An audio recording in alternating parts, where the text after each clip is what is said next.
I also work as a business development consultant for Radiant Heart, a lifestyle longevity practice that teaches people how to retrain their gut, brain, metabolism, and nervous system using personalized and comprehensive approaches to achieve long-term and sustainable health success.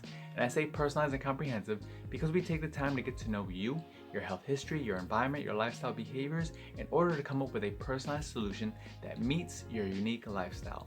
So not only do we work with individuals all over the world doing one-on-one coaching or doing group hybrid coaching sessions, but we also work with businesses who truly do care about the health and well-being of their employees because we're able to develop customized workshops and do interactive presentations that contribute to workplace wellness and helps to improve and strengthen employee retention.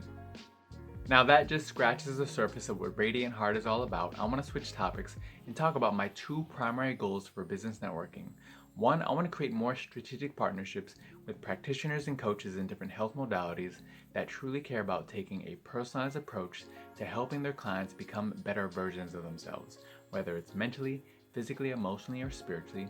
And two, I want to do more one-on-one meetings with professionals that provide personalized services and who actively listen to their clients to meet or exceed their expectations.